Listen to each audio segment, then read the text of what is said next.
चुनावी रैलियों से कोरोना संक्रमण फैलता है या नहीं, आइए जानते हैं। देश में कोरोना बेकाबू हो चला है। अब रोज 2 लाख से अधिक नए मामले सामने आ रहे हैं। संक्रमण की रफ्तार कितनी तेज है, इसका अंदाजा इसी से लगाया जा सकता है कि महज 11 दिन में 1 लाख से 2 लाख पहुंच गया है रोज मिलने वाला संक्रमितों का आंकड़ा। ऐसे में एक बार फिर से पूर्ण लॉकडाउन की बात उठनी शुरू हो गई है। कई एक्सपर्ट्स का कहना है कि नाइट कर्फ्यू, वीकेंड लॉकडाउन आदि लगाने के बावजूद अगर संक्रमण की रफ्तार कम नहीं हो रही है तो एकमात्र बचे ऑप्शन पूर्ण लॉकडाउन लगाने में देरी नहीं करनी चाहिए। अब सरकार इन एक्सपर्ट्स की राय पर आगे क्या करती है, यह देखने वाली बात होगी। लेकिन इस सब के बीच यह सवाल भी उठने शुरू हो गए हैं कि क्या चुनाव व चुनावी रैलियों से कोरोना संक्रमण का डर नहीं होता है। 5 राज्यों असम, पश्चिम बंगाल, पुडुचेरी, तमिलनाडु व केरल में विभिन्न चरणों में विधानसभा चुनाव हो रहे हैं। इसके अलावा यूपी, बिहार सहित कई राज्यों में पंचायत चुनाव भी या तो शुरू हो चुके हैं या फिर शुरू होने वाले हैं।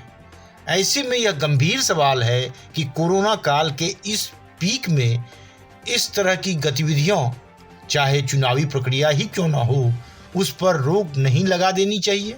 जिन 5 राज्यों में चुनाव हो रहे हैं वहां के आंकड़े गवाह हैं कि कोरोना वायरस संक्रमण की रफ्तार वहां तेज ही नहीं, बहुत ही तेज हुई है।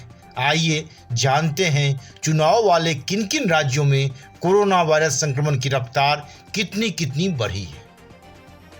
आंकड़ों की माने तो चुनाव वाले राज्यों में कोरोना वायरस की रफ्तार 1-2 गुना नहीं, कई 100 गुना बढ़ गई है।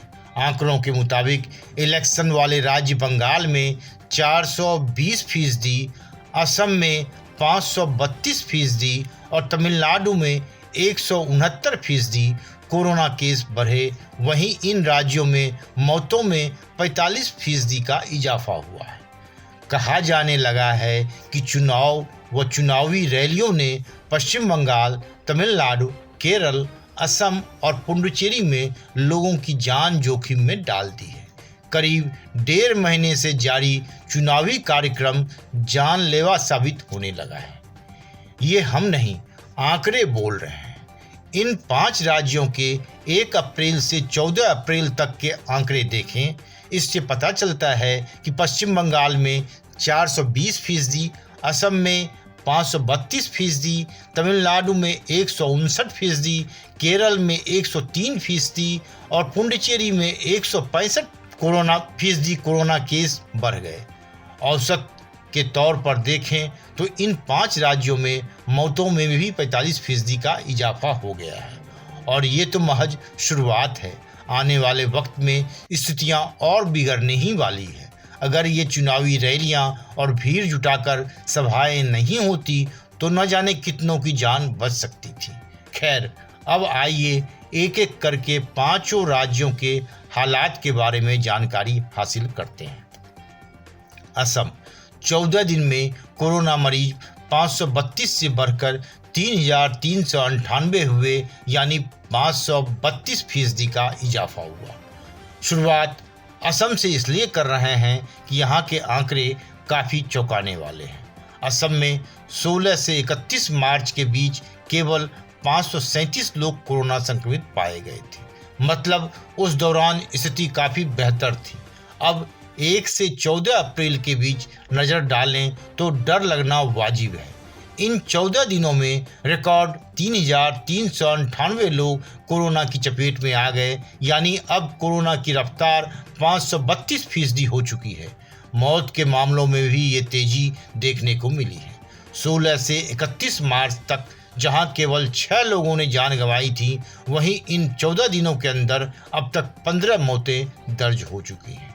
पश्चिम बंगाल मार्च में 8,000 मरीज मिले थे, इस बार 41,000 से ज़्यादा बढ़े, यानी 420% का इजाफा। चुनाव के लिहाज से इस बार पश्चिम बंगाल काफ़ी चर्चा में है। प्रधानमंत्री से लेकर ममता बनर्जी तक देश के कई बड़े नेता इस समय बंगाल में खूब चुनावी रैलियां, रोड शो और सभाएं कर रहे हैं। इन रैलियों में थोड़े बहुत नहीं बल्कि लाखों की भीड़ जुट रही है। इनमें भी 80% लोग बगैर मास्क के होते हैं। मंच पर भी आपको एक दो ही लोग ऐसे दिखेंगे जो मास्क पहने रहते हैं। मतलब कोविड नियमों की खूब धज्जियां उड़ रही हैं। इसका असर भी अब देखने को मिलने लगा है। बंगाल में पिछले 14 दिन के अंदर कोरोना की रफ्तार में 420% का इजाफा दर्ज किया गया है। यहाँ 16 से 31 मार्च तक केवल 8,062 मरीज मिले थे, जो इस बार 1 से 14 अप्रैल के बीच बढ़कर 41,927 हो गए। इस दौरान मौतें भी खूब हुई। मार्च में जहां केवल 32 लोगों ने जान गंवाई, वहीं इन 14 दिनों के अंदर अब तक 127 लोगों की मौत हो चुकी है। पुडुचेरी अप्रैल के 14 दिनों में मरीजों की संख्या 14 से बढ़कर 3,000 हुई, यानी 165% का इजाफा। ये केंद्र शासित प्रदेश कोरोना के पहले पीक में भी ठीक स्थिति में था। मतलब यहाँ बाकी राज्यों और केंद्र शासित राज्यों की तरह ज़्यादा मरीज नहीं बढ़ रहे थे। नवंबर से फरवरी के आखिरी हफ्ते तक यहाँ एक दिन में अधिकतम 50 मरीज बढ़ते थे, लेकिन अब हालात बिगड़ने लगे हैं। अब हर दिन 400 से 500 लोग संक्रमित पाए जा रहे हैं। कोरोना के नए मामलों की रफ्तार में 165% का इजाफा दर्ज किया गया है। यहाँ 16 से 31 मार्च के बीच 1400 लोगों की कोरोना रिपोर्ट पॉजिटिव आई थी। इस बार 1 से 14 अप्रैल के बीच ये बढ़कर 3,721 हो गई है। इसी तरह मौत के मामलों में भी बढ़ोतरी दर्ज की गई है। मार्च में यहाँ संक्रमण के चलते 9 मौतें हुई थी, जो इस बार बढ़कर 15 हो गई हैं। तमिलनाडु कोरोना मरीजों की संख्या 25,000 से बढ़कर 65,000 हुई, यानी 159% की बढ़ोतरी हुई है। राज्य में कोरोना के मामले मार्च में भी तेजी से बढ़ रहे थे, लेकिन अब इसकी रफ्तार कहीं ज़्यादा बढ़ गई है। 16 से 31 मार्च के आंकड़ों पर नज़र डालें तो उस दौरान कुल 25,244 लोग संक्रमित पाए गए थे, जो इस बार 1 से 14 अप्रैल के बीच बढ़कर 65,458 तक पहुंच गए हैं। संक्रमण की रफ्तार में 159% का इजाफा दर्ज किया गया है। इसी तरह मौत के आंकड़े भी हैं। मार्च में यहाँ 163 लोगों की मौत हुई थी। इस बार इन 14 दिनों के अंदर अब तक 232 लोग जान गंवा चुके हैं। केरल 14 दिन में कोरोना मरीजों की संख्या 30,000 से बढ़कर 61,000 हुई, यानी 103% का यहाँ इजाफा हुआ है। यहाँ तो पहले से ही कोरोना ने लोगों की कमर तोड़ रखी थी। जब पूरे देश में संक्रमितों की संख्या घट रही थी, तो केरल में तेजी से बढ़ रही थी। बीच में कुछ राहत मिली, लेकिन चुनाव ने फिर यहाँ के लोगों को धधकती आग में झोंक दिया। राजनीतिक दलों ने रैलियां, रोड शो और सभाएं करके संक्रमण ऐसे फैलाया कि अब हालात बेकाबू होते जा रहे हैं।